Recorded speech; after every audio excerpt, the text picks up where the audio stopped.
Recorded Books presents Art and Crime by Stefan Koldehoff and Tobias Timm. Translated by Paul David Young. Narrated by Graham Winton. Light and Shadow. An Introduction. The international art market between New York and Beijing, London and Moscow, Berlin and Monaco has two sides, one full of light and the other dark. Both are the products of a development over the past 2 decades in galleries, auction houses, and the Internet, in which the prices for painting and sculpture have exploded. $250 million for Paul Cézanne's Card Players, from a private collection in Geneva. $300 million for Paul Gauguin's Tahitian painting Nafea Fa Ipoipo. $157 million in a New York auction for Reclining Nude by Amedeo Modigliani. $141 million for Alberto Giacometti's sculpture L'Homme au Doigt. And, of course, the already legendary $450 million that a Muslim head of state paid in November 2017 at Christie's in Rockefeller Center on Fifth Avenue for the picture of Christ Salvator Mundi. Although experts still disagree whether the small wood panel was, as was claimed, to any significant extent painted by Leonardo da Vinci. In total, according to the Art Basel and UBS Global Art Market Report, more than $50 billion flows through the international art market annually. And these are only the prices that are publicized, on the daylight side of the market.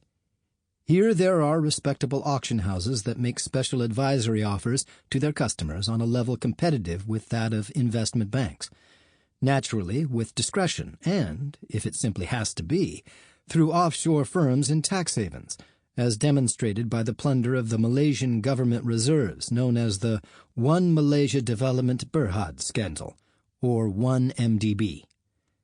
At auctions, these thieves used the hundreds of millions of dollars in stolen Malaysian government money to buy art by Vincent van Gogh and Pablo Picasso, among others.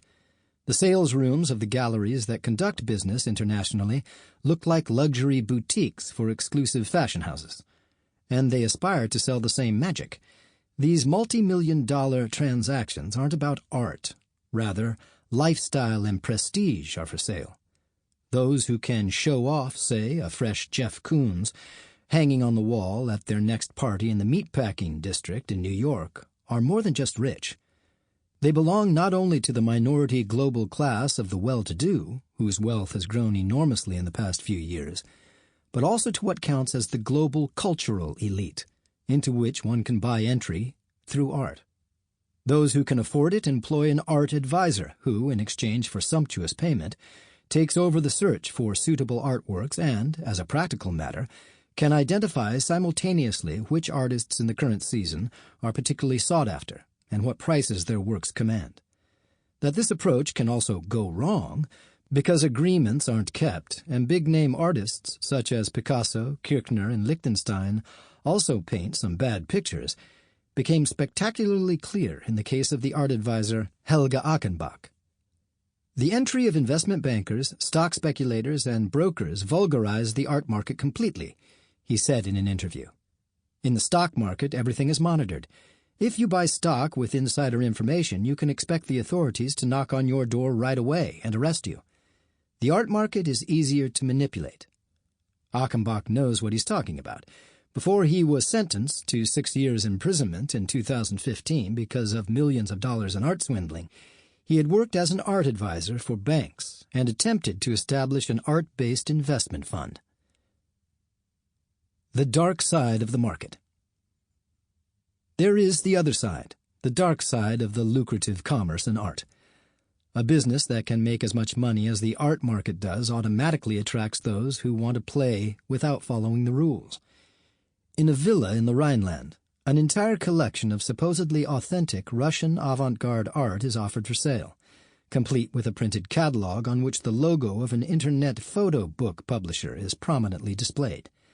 But that didn't stop a West German entrepreneur from making expensive purchases, nor did the fact that the accompanying expert reports raised questions as to the work's authenticity. Then there's the expert Sample complete. Ready to continue?